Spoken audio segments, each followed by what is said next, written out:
I'm going to give you a brief tutorial on how I have found the best way to enter a family in the SendOutCards Contact Manager.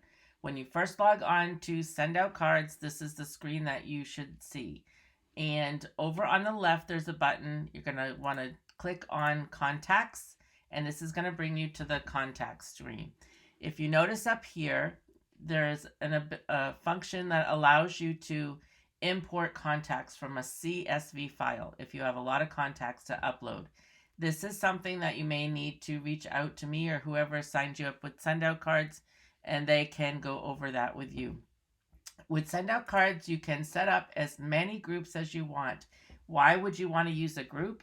Well, you're going to send out cards, and sometimes you may want to send cards only to your family. You don't want to and as you are adding contacts, you don't want to have to keep searching through all of the contacts to find your family. So you set them up for family. You have customers, friends, networking. If you go to church, your neighbors, if you're part of any kind of organization, the people that you know through there. There's an unlimited amount of groups that you can add to the SendOutCards program. Okay, let's go back to contacts. Okay, I'm going to add Scott and my family, Scott and I and Graciela. We don't have any kids that live at home, so I'm going to use Graciela as one of our kids. I'm going to click on Add Contact. I'm going to put in Scott with our address. And then I'm going to click and put Belmont. Oh, before I go any further, if you're sending a card to a different country, let's say we're sending a card to Canada, you're gonna want to click on Canada first or whatever country, because then it's going to bring up whatever states are represented by that country. For instance, if you want to send a card to somebody that lives in British Columbia. So that's what you're going to want to do. Seeing how Scott and I live in the United States, I'll click on that. You cannot type the state initials in here. You do have to scroll to find the state that you're in. Okay, I passed New Hampshire. All right, and then put the postal code.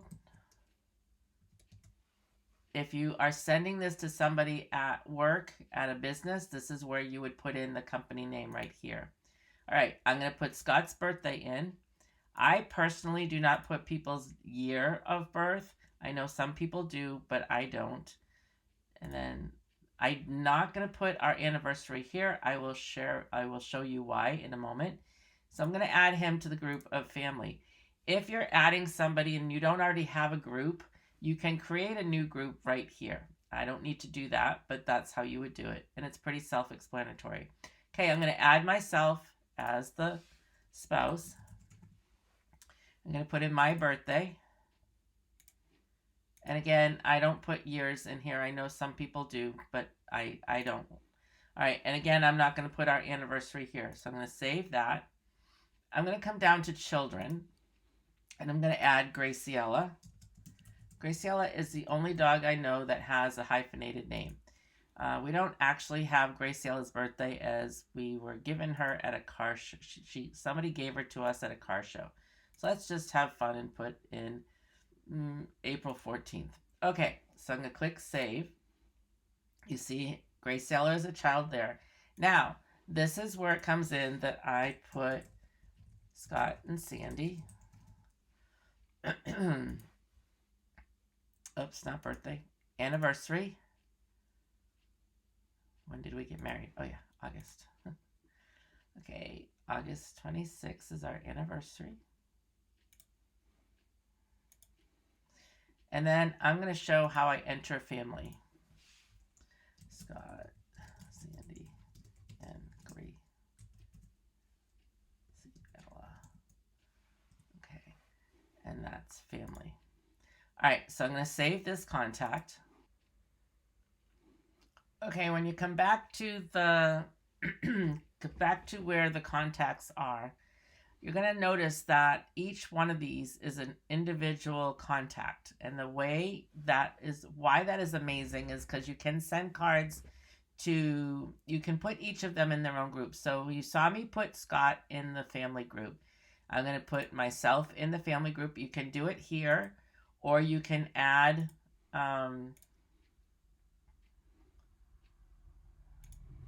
Or you can go into, like, I'll go into Graciela. And I can come down here and she's already in family. Now, I want to put Scott and Sandy.